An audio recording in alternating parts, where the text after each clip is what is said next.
And now it's time for Talking Trade with Sandi Siegel and Ken Wasylik, sponsored by the Wisconsin Center for Manufacturing and Productivity, Michael Best Strategies, and Carroll University.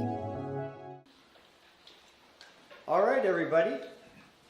Welcome. I'm Jeff Maris from WisPolitics.com and WisBusiness.com. Those are nonpartisan news services based in Madison. And we're here to do a special episode of Talking Trade. Talking Trade is a online virtual podcast that we do, and Ken and Sandi are the hosts of that, and you can view that at WisBusiness.com, or you can just Google Talking Trade Podcast. So I want to thank the Carroll University staff for hosting us today and providing this wonderful space. Thank you to Tim, of course, for helping to make that happen. Also want to thank our sponsors of this event, who are also sponsors of Talking Trade. Carroll University, the Center for East Asian Studies at UW-Madison, the Wisconsin Center for Manufacturing and Productivity, thank you, Buckley, and Michael Best Strategies. So why are we doing this? Well, the timing seems to be good, right? Tariffs are on the minds of everybody in the world, really. Anybody involved in business, any consumer. And Wisconsin's an export economy. So when we talk about tariffs and possible trade wars, well, that's pretty serious business. And Wisconsin exports by country. The 2024 ranking, number 1 is Canada, number 2 is Mexico, number 3 is China, and number 4 is Germany. So I think that tells you why we might want to talk about tariffs and trade at this moment. So we have an all-star panel here today, and I'm going to call on each of them to introduce themselves and to tell you what they do in this crazy world of trade. First, Sandi Siegel. Hi, everybody. Great to be here. So I'm president of ME Day, and ME Day is a customs broker and freight forwarder. So we are helping our customers both import and export their goods. We're on the import side, we're assessing the duties, the tariffs, etc., getting them through all the regulatory fun and documentation and so forth. So my background is in trade compliance. I'm a licensed customs broker, so I've been doing this for decades, trained on duty assessment and so forth. So as you can imagine, we are quite busy and popular lately, and working hard to work with our clients who are obviously impacted by all of these changes in trade and so forth. So we'll talk about that in detail today. Yeah, thanks, Sandi. I'm Ken Wasylik, Managing Director of EM Wasylik & Associates. We're an international business consulting and developing company. And so we work with U.S. companies finding markets outside. So exports of U.S. products and services, but we also work with non-U.S. companies that have established their business here in North America, so on the import side. So definitely involved with trade. Everybody's talking about trade and tariffs and what's their effect and how's it going to affect business. Where Sandi comes from the customs and freight forwarding basis. I'm going to come from a view of your average family-owned exporter, Wisconsin-based company, and how they're reacting to what's going on with the trade situations today. Thank you. Tim Sullivan. I'm the current Dean of the School of Business and Technology here at Carroll University. I'm a Carroll grad, a proud Carroll grad. Prior to my assignment here at Carroll, I ran 2 corporations here in southeastern Wisconsin. Bucyrus International. For about 35 years, I was associated with that company. We took it public in 2004.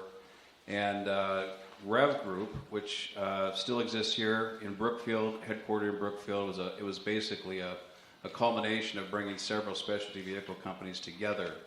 Under both of those assignments as CEO, I weathered through and managed through tariff situations.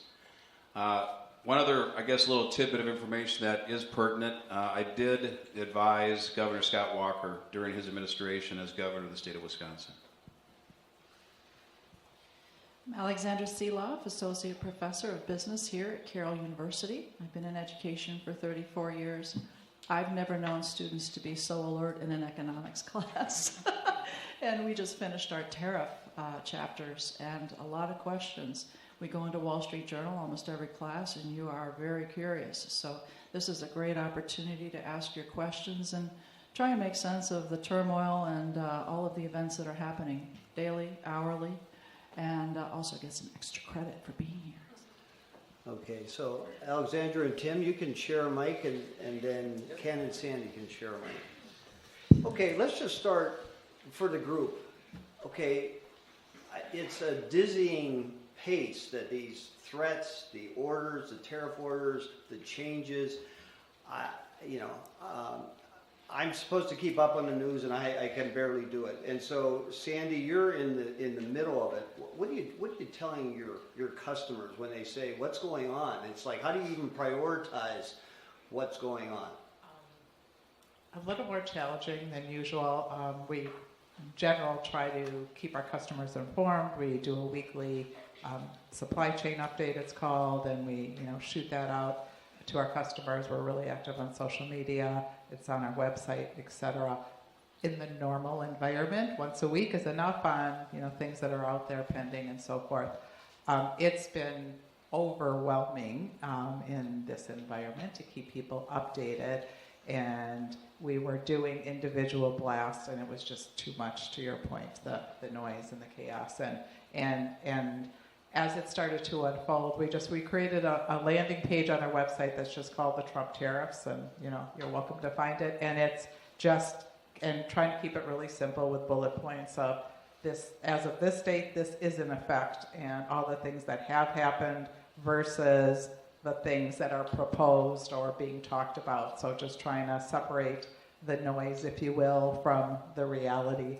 But that said, there have been days that it has changed, overnight.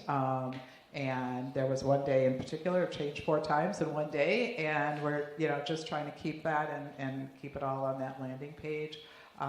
The way this administration has been sharing the news is a little bit different, and unhistorical. There's things going out on tweets and on X, and then it's not official. There's been a couple of the tariff changes that have actually happened that were on X, but it was nothing happens in our industry or U.S. Customs till the executive order is issued and a formal message to the customs system.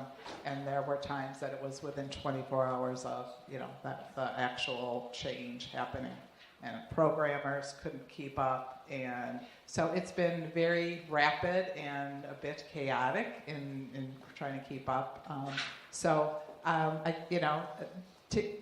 To answer your question, I guess the answer is we're doing the best we can. And again, just really trying to separate here's where it is today, and keeping it simple, and trying to organize it, and then keep up with what's out there, what's on the table. And there's likely more to come on April 2, but we'll get to that. Ken, when one of your clients talk to you, how do you even begin?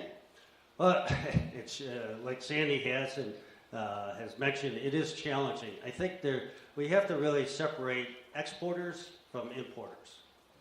Okay, and the Trump tariffs into the United States is on the import side. So importers are always getting fluxed around. Do I hold my shipments overseas? Do I bring them in? Do I advance them? Do I advance order? So in anticipation of all this noise, the trade deficit, I believe in January, was, I think, the biggest trade deficit that this country has ever seen. And that is because everybody heard the message, after the election. And so they rushed, and a lot of our clients, they started sending orders to China and saying, ship as much as you can, as fast as you can, before January 20th. And they did, okay? And so now we're getting the fallout of that. Some of these shipments are on the water, right, coming across, thinking that pre-announcements, but they're being changed, and Sandy's in the thick of it.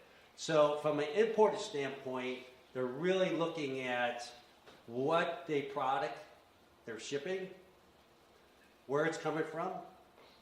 Nobody really thought that Mexico and Canada would be slapped as much as the Trump tariffs are, because we have an agreement that he signed 6 years ago, right? You would think he would, but it's not that way.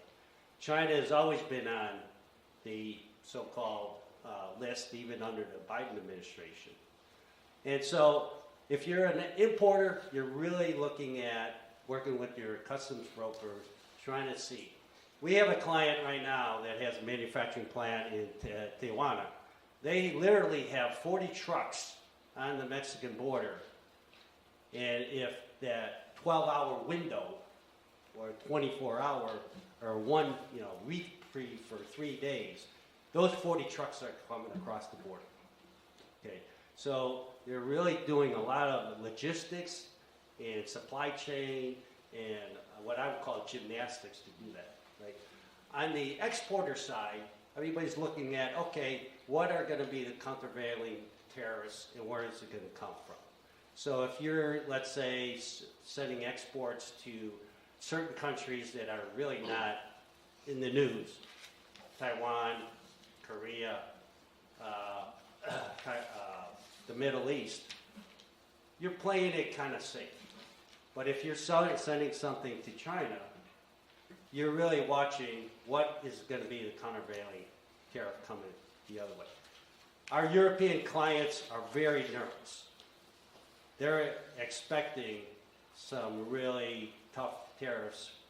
Our exporters that are selling to Europe are very nervous because they're expecting some really tough countervailing tariffs from the European Union and some of the other countries, let's say the EFTA countries as well. So they're very being guarded. They're telling their customers, buy now, don't wait, because if it actually comes through, prices are going to be up 20%, 25%. So there's an acceleration by European customers at the same time because they're fearful that there's going to be a countervailing tariff the other way. Okay, again, you have a mic down there, Tim. Oh, yeah. Sorry. Okay, so Tim, okay, you have deep history with Bucyrus and trips to China and all that. And there have been tariffs before and hints of trade wars before, but have you ever seen anything like this? Probably not the way it's been done this time. Okay. And what makes it different? Well, we have a president that his first thrust is shock and awe. I mean, that's his style. With our president, you have to relax a little bit because it's going to change not in the next day but in the next hour. He moves quickly, but it's shock and awe initially, and then, quite frankly, at the end, it comes down to something that is manageable. But I think the thing that people forget, I was asked just last week, a reporter from Reuters called me, and he said, do you think we'll ever get free trade back again? And I said, free trade doesn't exist. Free trade's never existed. I said, you got to go back years and years and years, and tariffs are nothing new. This is a part of international business. And I was fortunate enough to be in international business for most of my career. 80% of my career is basically overseas. Tariffs are everywhere. And what's interesting about what's happened here in the last month is somebody said to me today, you mean Europe has tariffs? I said, yeah. You mean India has tariffs of 200? Yeah. They've been out there for a long time. It's just no one talked about them. So free trade doesn't exist. It just doesn't. I think it's a concept that's kind of a misnomer in many respects. Having said that, I think that what will happen this time around, and again, you go back to his first administration, and I was running a corporation at that point in time, and we had the tariffs on China. China, my first visit was in 1985. The tallest building in Beijing was 6 floors tall, was a Beijing hotel. Everyone was in gray suits and bicycles. You look at where they're at today. I think what happened is their momentum built so strong and so large, and the fact that, you know, in his first term, he felt he had to do something about it, and he did. We had to suffer through that, and his comment was exactly correct. There's going to be some pain and suffering. It's just a matter of how long. I would say that first tranche of tariffs that were put in place this first administration, we suffered badly for about 6 months. It eased up for about 6 months, and we're almost back to normal in 12. Those tariffs are still in place. People forget that. Those tariffs that were put in place in his first administration still exist. You know, now he's just kind of spreading it out, you know, further, you know, beyond just China and many other countries, and they've been out there for a long time. Okay, Alexandra, so you talked about that, you know, this is a topic in your classes, obviously. So how do you even begin to dissect all that's going on, because it's coming fast and furious? How do you set the template? Well, we certainly started with the basics. What are the deleterious effects of a tariff? But what's amazing is this whole new layer, not only of the Trump administration's tariff policies, but the fluctuation of neighbor countries such as Canada. There was just an election in Mexico last year, and now we've seen Justin Trudeau resign after a short trip to Mar-a-Lago, and we have a new prime minister and an election on the way. Both Prime Minister Mark Carney and his contender Pierre Poilievre are adamant about helping Canada become more self-sufficient and reaching out to its neighbors. It's amazing how fast they've worked. For example, on the docket was to purchase 88 F-35s from the United States. Portugal dropped the contract. Canada's reviewing it. Mark Carney's not sure they're going to buy 88. And so you see rapid movement to readjust the supply chain based on new relationships. Another case in point that we've talked about is Justin Trudeau turned away Germany when they needed fuel the most during COVID. And so Germany, to its credit, acted very quickly to get LNG fuel. They moved it through the Baltic. It was amazing how fast they acted. Trudeau also turned away Japan. No oil or gas for you, and they have plenty of fuel up there. Now we're seeing a reversal of those policies. That's amazing. They're ready to sell LNG to Asia very quickly. Ports are already going up. And there's just a bolstering of national identity. And you see a lot of nervous tension among Canadians about where it's all going. So it is a fluid situation. And what I'm really enjoying about my classes is how awake you all are, how much you're watching the news, how curious you are, what's going to happen.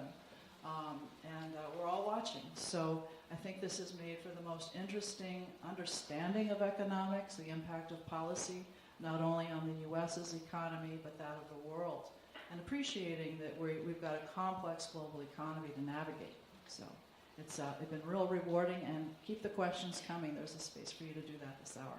You've been listening to Talking Trade with Sandi Siegel and Ken Wasylik, sponsored by the Wisconsin Center for Manufacturing and Productivity, Michael Best Strategies, and Carroll University.